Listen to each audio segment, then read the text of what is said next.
आज हम लोग एक अलग काम तो से नहीं कर रहे हैं, पर जो प्रेजेंटेशन है आपका वो रिकॉर्डिंग मोड पे होगा। आपके काम हमारे काम, और वो क्यों होगा, एक सवाल आपके दिमाग में होगा, होना भी चाहिए। तो आपको एक सामान्य सा महसूस हो, इजी सा फील हो, इसलिए वो रीडिंग मैं आपको देता हूँ कि क्या है। तो अभी आप लोगों ने सुना होगा कुछ दिन पहले एक चर्चा में थी, बहुत सारी किताब बहुत चर्चा में रही। क्या नाम है इसका? नेशनल एजुकेशन पॉलिसी, है ना। ये 2020 में बनी है और पूरे हिंदुस्तान में इसके ऊपर चर्चाएं होती रही है। इसी में एक क्लॉज लिखा है, ये अगले 20 साल के लिए अगले भारत को एक विकसित राष्ट्र बनाना, डेवलप्ड कंट्री बनाना और एजुकेशन सिस्टम को एक नए नेक्स्ट लेवल पे लेके जाना। ये सारे से कुछ विजन्स हैं जो ये चाहती है कि आने वाले दिनों में भारत ऐसा बने। इसी के अंदर एक क्लाउज है। अब ऑब्वियस सी बात है, जो पहले से होता आ रहा है अगर वैसे ही होता रहेगा तो विजन जो 2020 है भारत को विकसित बनाने का, वो आसानी से नहीं होगा, क्योंकि नए जमाने में नए चुनौतियां हैं, तो नए हमें अप्रोच लेके चलना पड़ेगा। ठीक उसी में से एक अप्रोच है जिसका जिक्र किया गया है 5.14 में। आपको ये ऑनलाइन अवेलेबल है, 5.14 यहाँ पे। उसको मैं यहाँ पे दिखाता हूँ, यहाँ पे आपने देखने के लिए उसमें क्या लिखा है। उसमें ये लिखा है कि टीचर्स को, आपने नोट किया है ना, पहले हर काम को मॉनिटर किया जाता है। टीचर से काम को भी, बच्चों के काम को भी, इवन उसके ऊपर जो ऑफिसर होते हैं, प्रिंसिपल होते हैं, डिप्टी कमिश्नर, तो हर एक के काम को कोई ना कोई मॉनिटर करता है। इस न्यू पेडागॉजी में ये रखने की कोशिश की गई है कि टीचर्स अपने पसंद के पेडागॉजी से वो काम कर सकते हैं। That will be the kind of autonomous point of view. A teacher is autonomous in our class. वो अपने क्लास में स्वतंत्र है और होना चाहिए, वो अपने हिसाब से करे, कोई उसको कंट्रोल ना करे। इस तरह के पेडागॉजी को कहा गया यूनिक या बेस्ट पेडागॉजी। तो जो भी बेस्ट प्रैक्टिसेस हिंदुस्तान में अलग अलग टीचर अलग अलग स्कूल्स में कर रहे हैं, उन्हीं सबको कलेक्ट किया गया है अंडर दिस 5.14। नाम लिखा गया क्या इसका? Unique pedagogy. बीच में आप लिखते रहना, जो डजंट मैटर कि आपके सिलेबस में एग्जाम में है कि नहीं, हम एक प्रोसेस के तहत जो करते हैं हमेशा करते रहे। इस यूनिक पेडागॉजी में क्या, पहले पेडागॉजी क्या होता है एक मिनट के लिए जान ले। पेडागॉजी वेरी इजी थी, मतलब समझने के लिए इजी एग्जांपल समझ सकते हैं, डिटेल जाएंगे तो बहुत गहराई मिलेगा। कभी कोई बीच में ही बताया होगा मैंने पेडागॉजी क्या होता है। पेडागॉजी क्या होता है, जो हम कर रहे हैं ना, स्टडी कर रहे हैं, पढ़ा रहे हैं, पढ़ रहे हैं, ये पूरा प्रोसेस को जो स्टडी करता है वो पेडागॉजी। अब ये सब सेटअप शुरू होने से लेके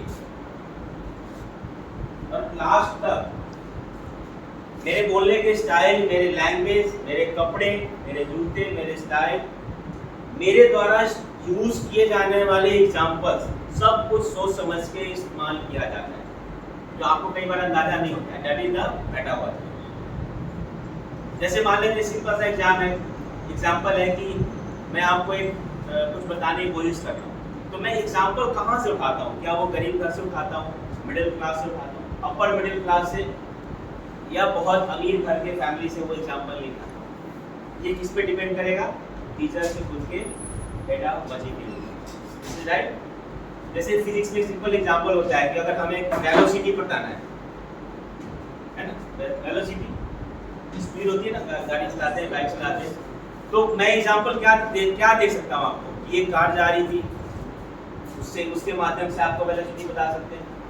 तो मैं बैलगाड़ी जा रही थी गांव में, उसके आधार पे भी बता सकते हैं आपको एग्जाम्पल। अरे बात समझिए, यही पेडागॉजी है कि मैंने आपके दिमाग में वेलोसिटी बनाते समय आपको कौन से वैल्यूज को आपके दिमाग में डाल दिया, कौन से वैल्यूज को डाल दिया आपके दिमाग में, वही पेडागॉजी का पार्ट है। समझ आ गया क्या है? मैंने गांव के प्रति एक रिस्पेक्ट आपके मन में डाला, या कार वाली दुनिया में आपको एक सपना दिखा दिया, मर्सिडीज कार का एग्जाम्पल दे दिया, बुलेट ट्रेन का एग्जाम्पल दे दिया। क्लियर? कई बार मैं फिल्मों का एग्जाम्पल लेता हूँ, तो वो कैरेक्टर उठाता हूँ जो बहुत गरीब है, बड़े संघर्ष करके बड़े ऊंचाइयों पे जाता है। कई बार वो बाद में फिल्म तो फिल्म होता है ना, उसमें अच्छे बुरे दोनों होते हैं। तो आजकल पुष्पा का कैरेक्टर बहुत चर्चित है बच्चों में, सब में, क्योंकि बहुत लोअर स्टैंडर्ड से उठता है, लोअर कास्ट का भी होता है वो, और वो संघर्ष करते करते बहुत आगे तक जाता है। हालांकि उसमें वायलेंस भी बहुत है, नेगेटिव पार्ट भी है, बट एग्जाम्पल हम कहाँ से उठाते हैं ये मैटर करता है। ये अब हम उसी हिसाब से यहाँ पे आते हैं। देखो यहाँ कितनी है, पुष्पा भी दिख रहा है। पिछले क्लास में जो किया था उसका ना एक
क्वेश्चन मैं पूछूंगा, आप हाथ ऊपर करके आंसर करेंगे। सुन के बहुत लोगों ने समझ लिया होगा। सबसे पहला क्वेश्चन हाथ ऊपर करेंगे, ये कौन सी भाषा में थी, लैंग्वेज क्या था? हाथ ऊपर करके बोला, आंसर ही पे आ गए। हाँ, तमिल। आप इधर से तमिल। Anybody else? दो के अलावा? तेलुगु। तमिल के बाद तेलुगु। आप? कन्नड़। कन्नड़। तो ये बैठो, ये भी हमारे दिमाग में एक तरह की कौन सी, एक तरह के ना एक तरह का कॉलोनियल इम्पैक्ट है। कॉलोनियल मतलब कि इम्पैक्ट का मतलब है कि साउथ की कोई भी चीज देखते हैं तब उसको तमिल से जोड़ते हैं। तमिल साउथ नहीं है, तमिल के अलावा भी साउथ का बहुत सारा पार्ट अवेलेबल है ना। और ये कौन से, तुम बता प्रथम। हाँ, ये जो है किसके बारे में था?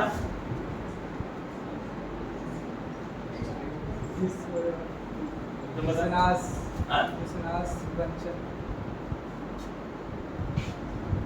नहीं, तुम लगता है रेगुलर नहीं रहे उसका। तुम बताओ। नहीं, कौन से सेक्स की बात कर रहे हैं? अलवार्स है, नैनार्स है, ऐसे ही कोई और सेक्स था भक्ति मूवमेंट के, भक्ति ट्रेडिशन में, उसके रिगार्डिंग था। हाँ,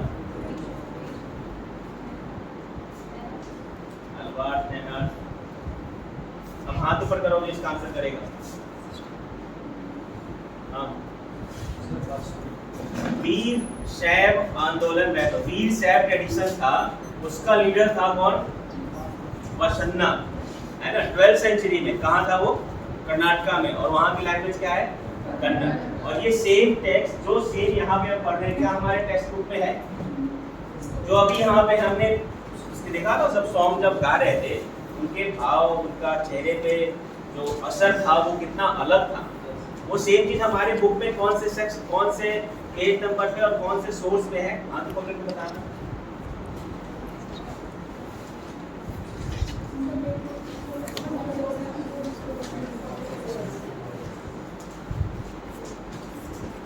बताइए। हाँ, पेज नंबर 147। जरा वहां पे जाओ, 147 पे वहां मिल रहा है क्या?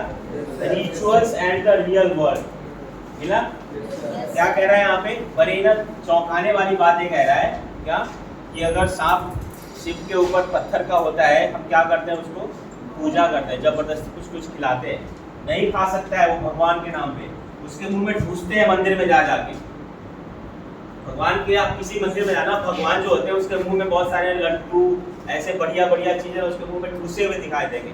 और तो नहीं खाते ना, पत्थर के बने खिलाते। पर सेम टाइम वो बसन्ना कह रहा है, बसन्ना का जो उसका वर्सेस है, जो उसके विचार है वो उसमें रिफ्लेक्ट हो रहा है। वो क्या कह रहा है कि जब कोई सच में भूखा आदमी मिलता है मंदिर के बाहर, तो क्या कहते हैं? है ना। ऐसी सांप के बारे में कह रहा है। वहां तो जाके जल चढ़ाते हैं, दूध दूध पिलाते हैं, और सामने आ जाता है उसको मारने के दौड़ते हैं। तो किस तरह का कंट्राडिक्शंस को इसने उठाया 12th सेंचुरी में, ये भक्ति का पार्ट है ना। क्लियर है यहाँ पे? इसके बाद नेक्स्ट कुछ इसमें कुछ पूछना है? ये बहुत ही रेवोल्यूशनरी था, हमने पहले पढ़ा था, मतलब आपको रिमाइंड कराने की जरूरत नहीं। इसमें है किसी को कुछ ऐसे, क्योंकि ये नया नहीं था, ये पहले जो हमने पढ़ा था उसी का ये एक्सटेंशन है। तो कुछ इसमें पूछना हो तो पूछो, है कुछ? नहीं है तो हम सेकेंड पार्ट में जाएंगे, वो है कबीर। फिर एक तीसरा पार्ट पढ़ेंगे भक्ति का डेफिनेशन, उसके बाद हमारा class will be and up. ठीक है, तो कबीर के बारे में वैष्णवी आपको कुछ बताएंगे, क्या करके आएंगे।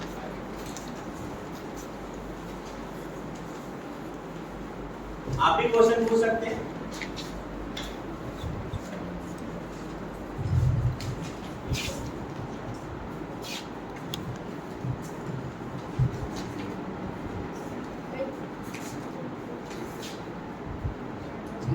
जैसे कबीर के बारे में सभी जानते होंगे, वो एक आउटस्टैंडिंग सेंट थे।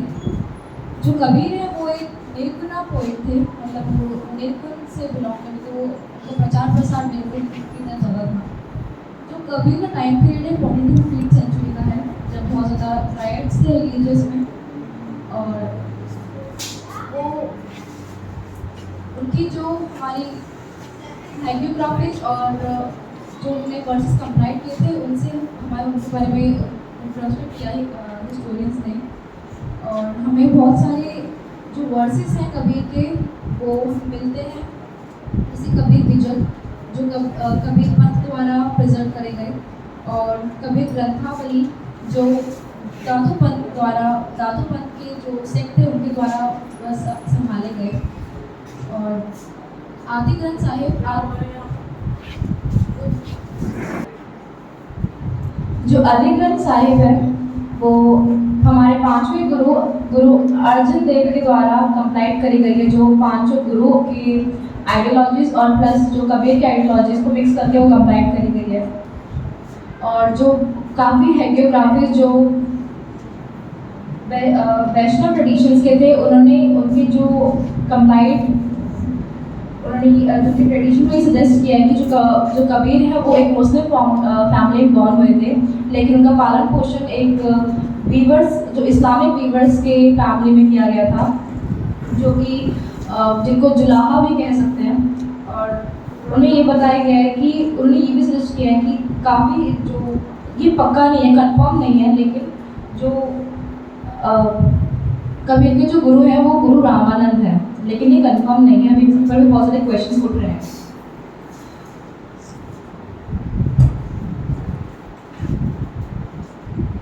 उसके विचार क्या है, उसके विचारों के बारे में एक चीज बातें बताओ, उसके आइडियाज क्या कहा उन्होंने समाज के। सर जो कबीर है, कबीर ने जो उसका दोहा अगर आपको याद हो, किसी को कबीर का कोई दोहा याद हो? 11th क्लास में चैप्टर भी है कबीर का दोहा, बहुत पॉपुलर है, फिल्मों में गाने भी बहुत है उसके नाम पे। किसी को याद नहीं है? होना चाहिए, नहीं बोलो।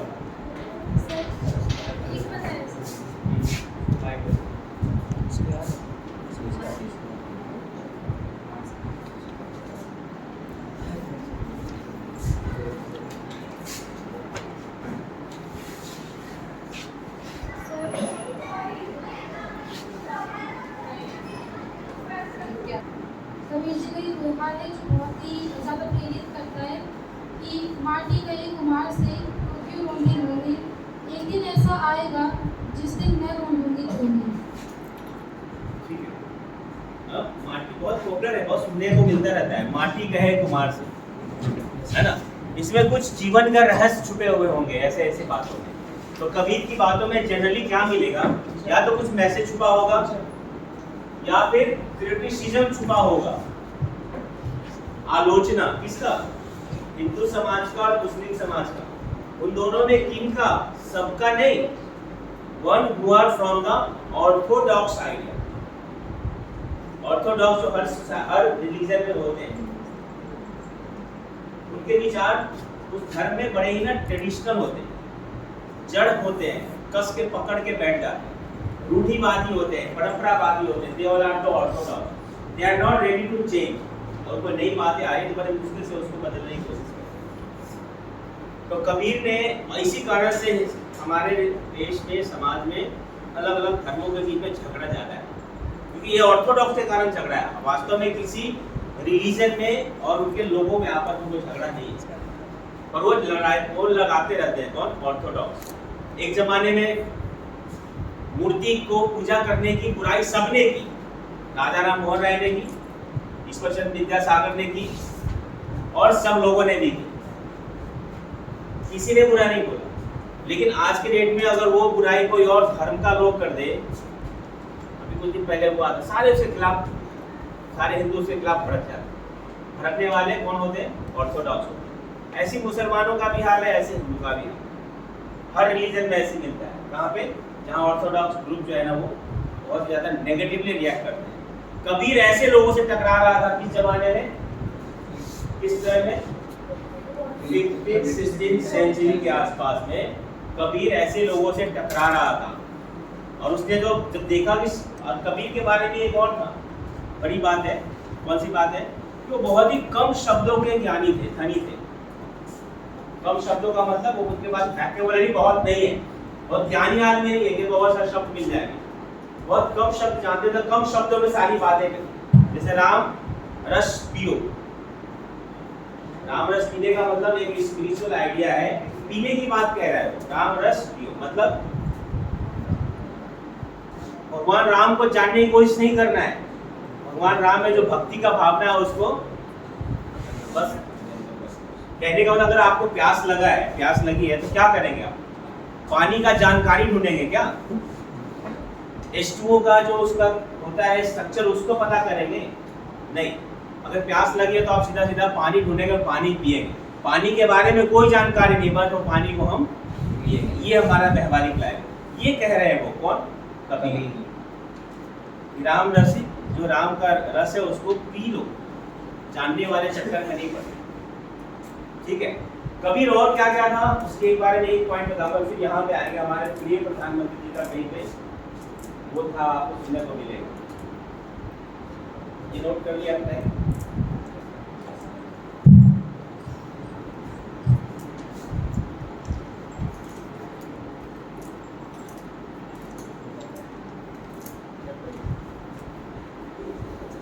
संत कबीरदास जी कहते थे, पोथी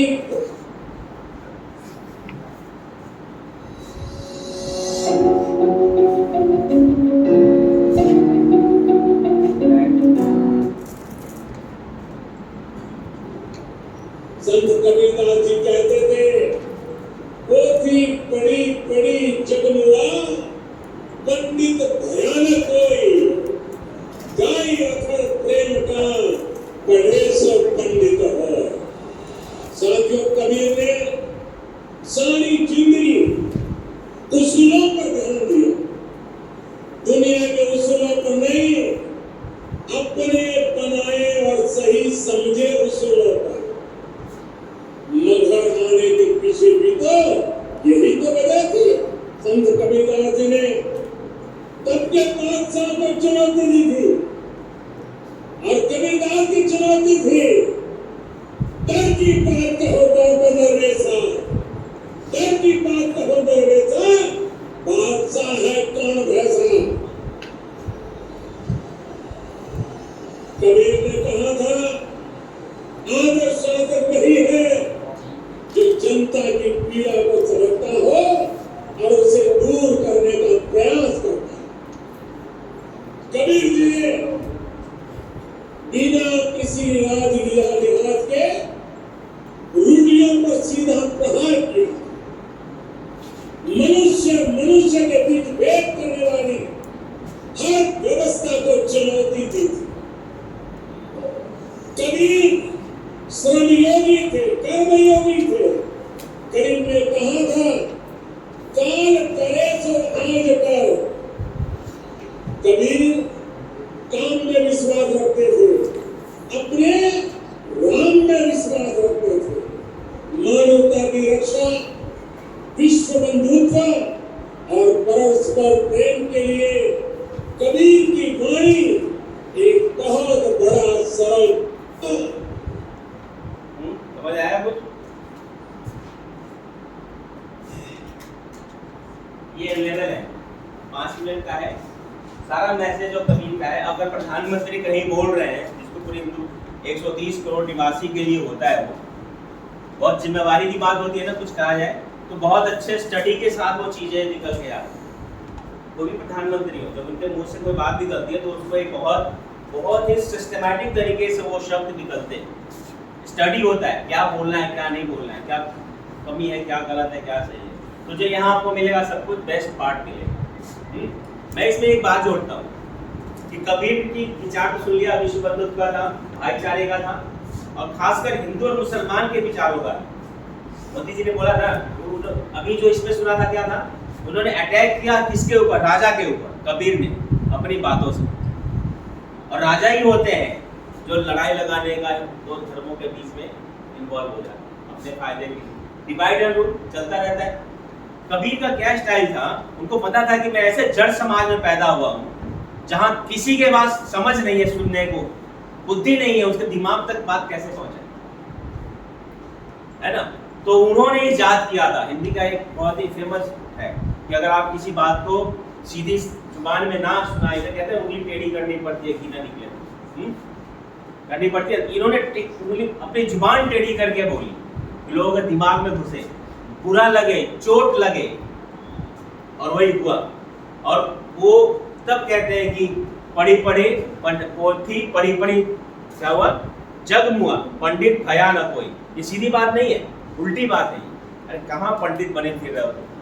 किताब पढ़ने से थोड़ी ना बनोगे। 2.5 अक्षर है, उसको पढ़ो ना, उसको जियो, उसको जानो, उसके साथ 2 दिन चल के तो देखो।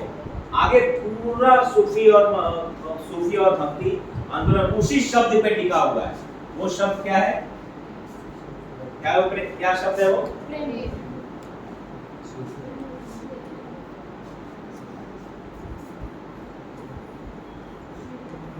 यही है 2.5 अक्षर, इसके अलावा और कुछ नहीं। इसी पे आगे मीरा को देख लो। अभी हम सूफी में आएगा, राबिया मिलेगी। राबिया नाम की एक महिला थी।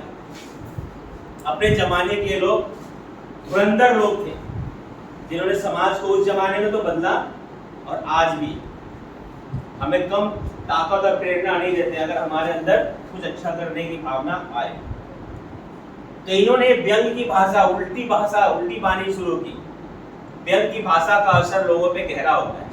तो कबीर के बहुत सारे ऐसे वाणी मिलते हैं जो उल्टे है ना। बरसे भीगे, क्या है, भीगे कंबल बरसे पानी, नहीं बरसे कंबल भीगे पानी, कुछ ऐसा उल्टा करके बोलना। फिर ये करके बोलना कि गंगा में नहाने से तुम्हें स्वर्ग मिलेगा। तो फिर मछली जो कीड़े मकोड़े जो वहीं रहते हैं, जो उसका घर है, तेरे से पहले तो पहुंच जाएगा स्वर्ग में। तुम तो एक बार 10 साल में 2 साल में एक बार नहाने जाते हो, तो वही रहता है। इस तरीके का है। कई बार क्लास में यूज करते हैं, देखते हैं कई बार जो बच्चे क्लास में लेट आते हैं, 2 दिन बोला समय से आओ, तीसरे दिन क्या बोलते हैं, ऐसे जानबूझ के, मुझे पता है कि वो लेट आया, मैं क्या बोल रहा हूँ, आप तो बहुत समय पे आ गए। अब वो परेशान हो जाता है कि आज ये क्या सुनने को मिला। इसलिए सारे बच्चे हंस पड़ते हैं। तो मेरा बोलना भी समय पे आ गया, जब तो लेट है, बच्चे का हंसना है गहरा असर करता है उसको। तो व्यंग की भाषा ज्यादा काबिल है और तो कबीर के बारे में 2-3 बातें हो गई। अभी 2-3 बातों के सहारे आप पूरी बात को आगे लेके जाएंगे। वो आप अपने सेल्फ स्टडी के थ्रू करें। मानवतावाद, भाईचारा, उसके लैंग्वेज का कंट्रोल, है ना, जिस ऑडियंस को एड्रेस कर रहा हो उस ऑडियंस के अकॉर्डिंग, है ना, क्या कहा उससे सोचो। कबीर क्या है, जुलाहा का काम करता है, कपड़े बना रहा है वो, पता है कोई कपड़ा खरीदने आ गया तो क्या कर रहे हो कबीर भाई, क्या हो रहा है, क्या कर रहे हो। देखो कर्म ही पूजा, आपने सुना है ना, वर्क की वर्शिप सुना है, कर्म ही पूजा है। क्या कर रहे हो, तो वो ये नहीं बोल रहा कि मैं चादर बना रहा हूँ, पता है क्या कर, राम की चदरिया बना रहा हूँ। पहले तो राम रस पियो कह रहा था वो, जानो मत पियो उसको,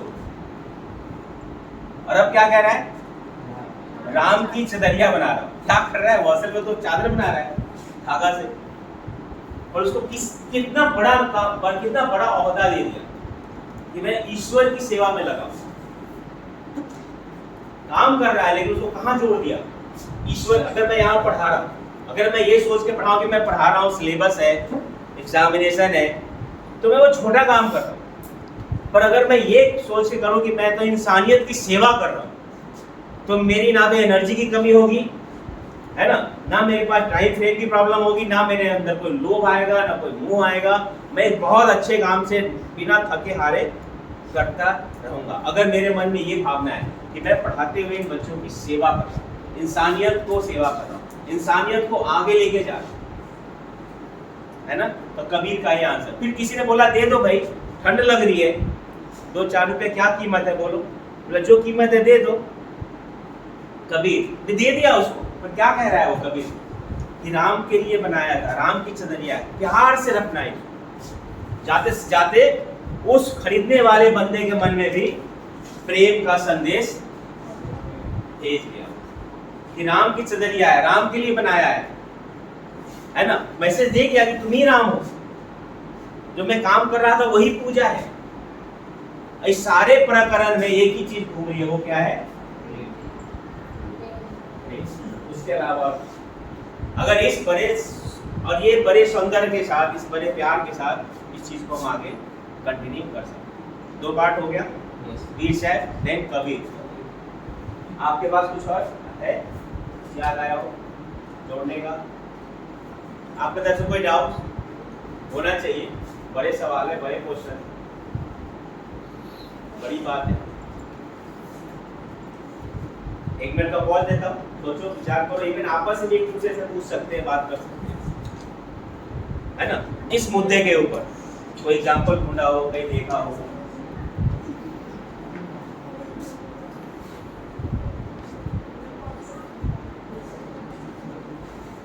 यू आर फ्री, बातचीत कर सकते हैं आप, जो जहाँ बैठा है वही पूछ ले।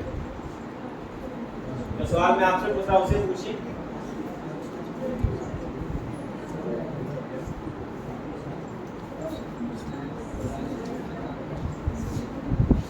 हाँ जी,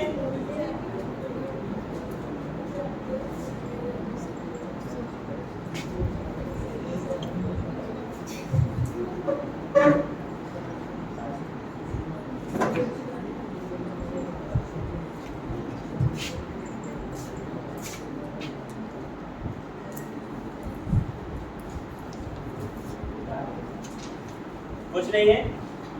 नो? तो मैं मानव की सेवा नहीं कर पा रहा।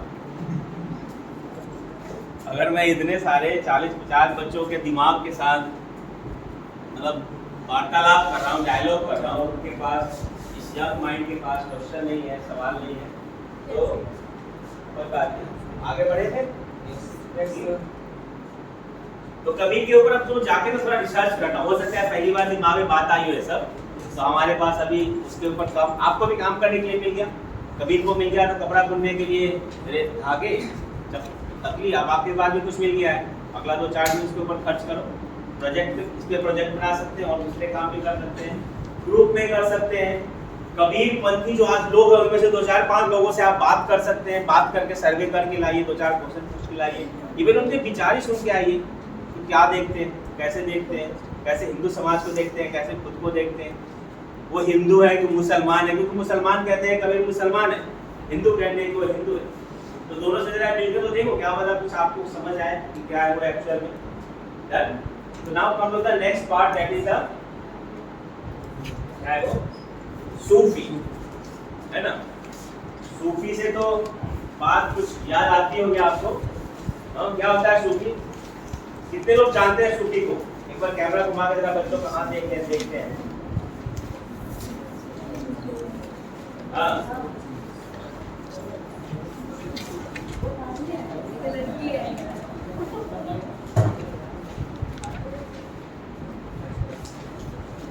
बोलो।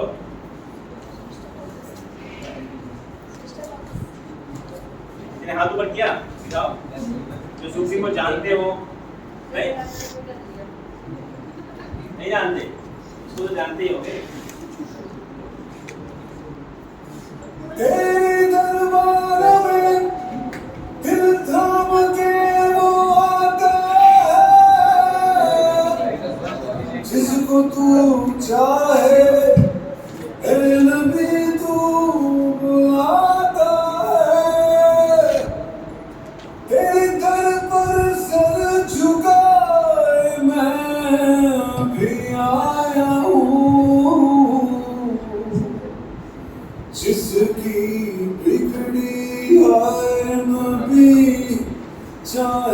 रूप बनाता है।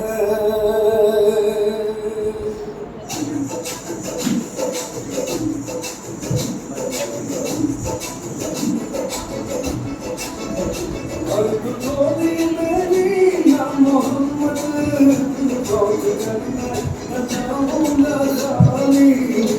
अर्ज़ थोड़ी मेरी या मोहम्मद। ठीक था क्या? समझ आया आपको? ठीक है कुछ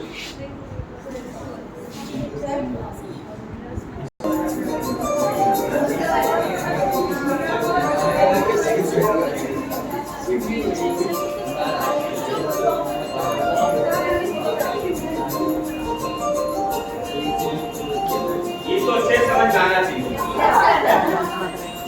ये तुम्हारी दुनिया की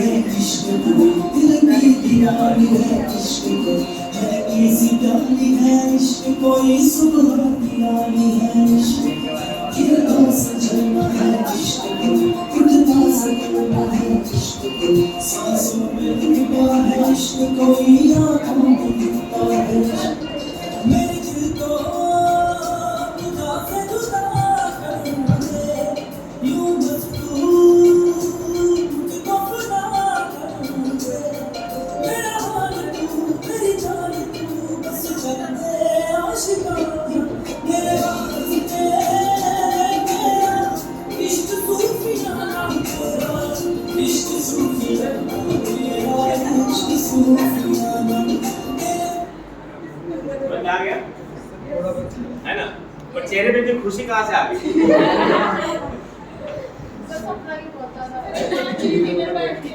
मारे में कम क्यों आ रही है बताओ? ओके, ये जो इश्क है ये वर्ड ही यहीं से निकल के आया है, और जो हमने अभी अभी बात की थी सिर्फ वही था। दो लोगों के, दो व्यक्ति के बीच में इश्क और प्रेम को ही सूफी कहा गया है, सूफियाना कहा गया है। और सूफियाना दो संबंध है, किसका? ईश्वर का और इंसान का। ईश्वर और इंसान के संबंध को अगर आप प्रेम से जोड़ते हैं तो वो सूफियाना है। इसलिए प्रेमी प्रेमिका एक दूसरे को उसी ईश्वर और उसके इंसान के साथ जो संबंध उससे जोड़ के वो लोग अपने संबंध को बहुत ही ऊंचा दर्जा देते हैं, ऊंचा दर्जा देते हैं, है ना? प्रेम में होता क्या है? प्रेम में इन जनरल ये होता है कि दो चीजें एक हो जाना चाहते हैं। वो दो नहीं रहना, माँ और बेटे का प्रेम अपने दिमाग में एक ही तरह का प्रेम नहीं होता है, प्रेम हर तरह का होता है। माँ बेटे का प्रेम ऐसा होता है कि वो इतना एक बद हो जाता है, ऐसा एक हो जाता है कि कई बार ये हमने देखा है, सुना है कि बेटे को चोट कहीं और लगा है और माँ पीछे में बैठी है और उसको अंदाजा हो जाता है कि बेटे को चोट लगा है। ये होता है प्रेम, और इसको कहते हैं इश्क, इसको कहते हैं जुड़ना, इसको कहते हैं एक हो जाना। भगवान और भक्त का भी यही हाल। पर इतना गड़बड़ क्यों है? इतना गड़बड़ इसलिए है, वो भी एक बताऊंगा मैं आपको। जिन लोगों ने ये सवाल जो मैंने अभी बोला है, जिन लोगों ने ये बात तब कही, उन सबको मौत का सामना करना पड़ा। 8th सेंचुरी में, 9th सेंचुरी में ये विचार निकल के आया। कौन सा? सूफी।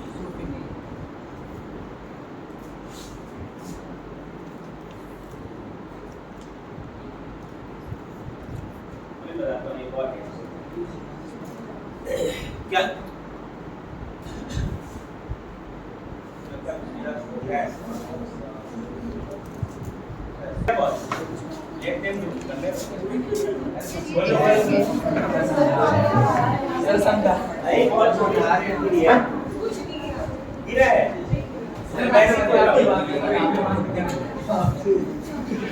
अगर मिल गया तो खोलो तो सही, इसी से खोलो मिल जाए।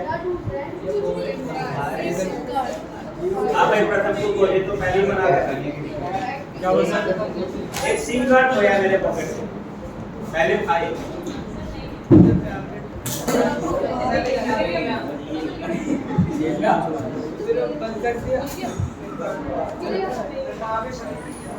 इसने पूछा कहाँ पे खोया? वो घर पे खोया था।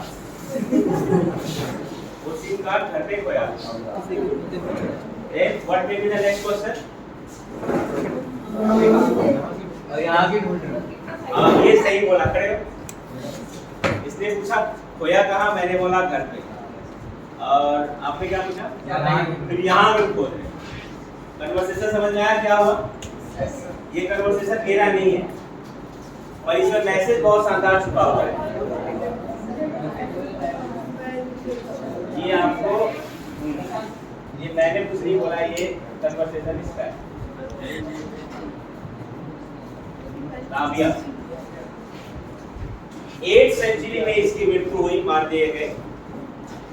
इसने ऐसे बड़े सवाल उठाए थे किसके खिलाफ? उन सारे उलेमा, काजी और अपने आप को मुसलमान कहने वाले कौन से खलीफा, जबकि वो सारे कौन से जिंदगी जी रहे थे? 11th क्लास में पढ़ा होगा, वो सब अय्याशी वाली जिंदगी जी रहे थे, आराम पसंद, जो पैगंबर मोहम्मद का कभी वो भाव नहीं था। ठीक है, तुम्हें तुम्हारा क्वेश्चन भी ठीक था, तुम्हारा भी ठीक था, और मैंने भी जो ढूंढना शुरू किया था हुआ इसके साथ। राबिया ने यही किया, राबिया ने यही किया। तुम दोनों बाहर जाना चाहते तो चले जाते।